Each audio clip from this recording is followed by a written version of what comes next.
If you look at all that we've done in education over the last 3 years, 4 years, it's been huge. This session, there are things no one's even noticed that are done that are going to be really significant, and so we're going to be highlighting a lot of those. I also want to thank Representatives Latvala and Cheney here in Pinellas County for being here. And then we have teachers from the Collegiate High School, Zanetta Robinson and Daniel Walsh. We also have parents, Lainey Gibney, as well as our Florida Teacher of the Year, Sarah Painter, and we have Darcy Eckert. So I want to thank all of them for being here to share in this really momentous bill signing. So today, we come not to praise the FSA, but to bury it.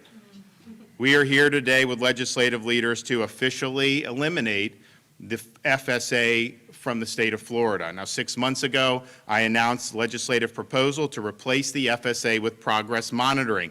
Instead of having one major test at the very end of the year, which provided no feedback to students before the summer came, we would do progress monitoring that would monitor progress throughout the school year. It would be shorter, it would be more individualized, and it would provide good feedback for students, for teachers, and for parents. And so I want to thank Richard Corcoran for really bringing this to the forefront. I remember him briefing this to me a couple years ago, saying, okay, we're going to do the teacher salary this year, then we're going to do that, and then we are going to do the progress monitoring.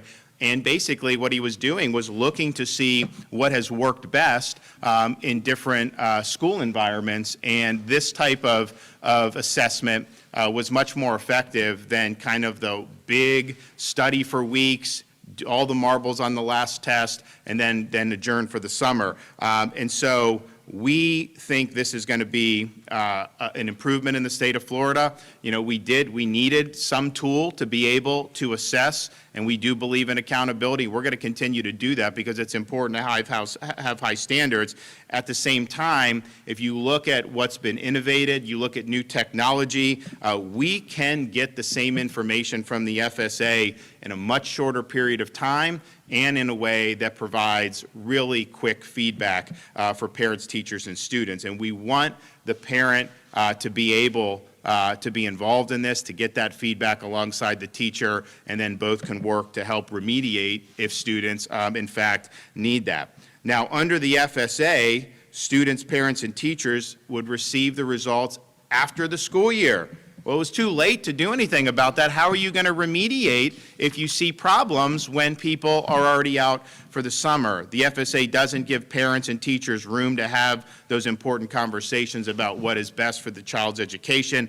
And of course, by the time those conversations could even happen, you have a new school year and you have a new teacher. And so by eliminating FSA and transitioning to progress monitoring, we are really going to help bolster the conversations between parents and teachers, and so they can work together to make sure that our kids succeed. So under this new approach, 3 administrations of progress monitoring, this will take hours, not days, and it will reduce overall testing time dramatically. Now, by law, the fall and winter results must be provided to teachers within 1 week and parents within 2 weeks, which allows real-time intervention before it's too late. Parents can reinforce classroom learning at home.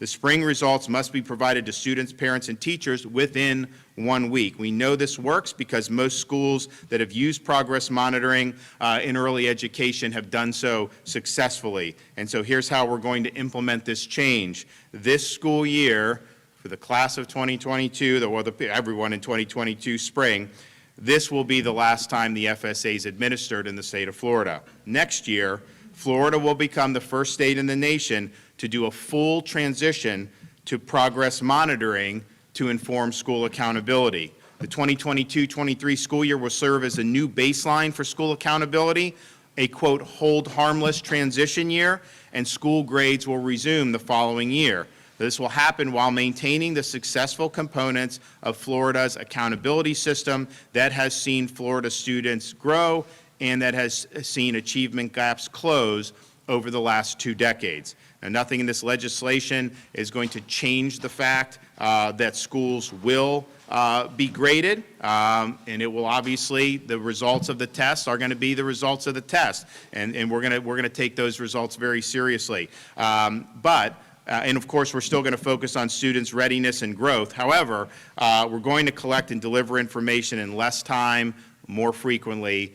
There will be more time for learning under this progress monitoring system, and you will have much, much more feedback. So this is a huge streamlining of what we've been doing, and I think it's teacher-friendly, I think it's student-friendly, and I think it's parent-friendly. So I want to thank the legislature for doing it. And if you think, look at all that we've done over the last several years.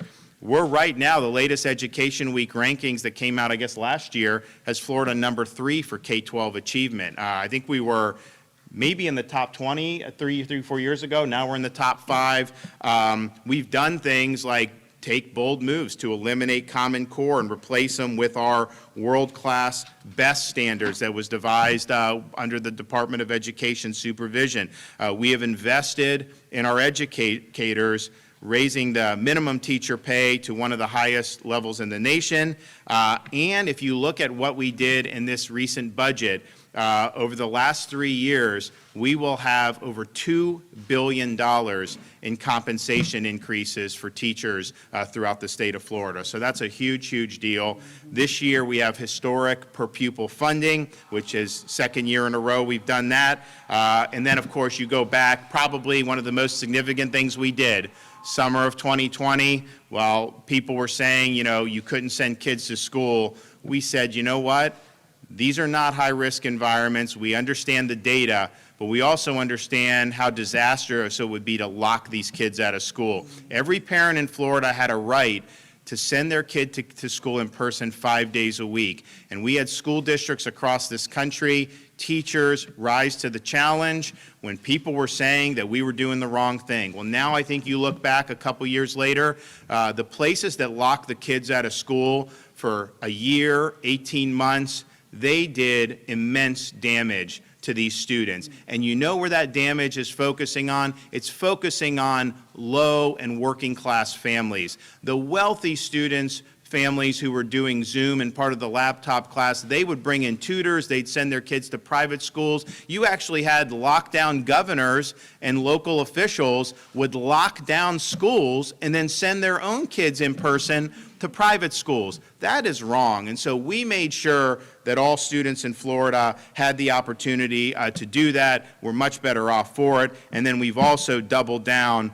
on early learning and early literacy. We're going to have some great announcements this year. We did a lot under the speaker's leadership last year. And then we've put more of an emphasis on civics education than any other state in the country. We have more that we're going to be able to talk about after this legislative session, and we're going to continue doing that. So I'm just happy that we have so many people in the legislature, throughout our state that really understand how important education is.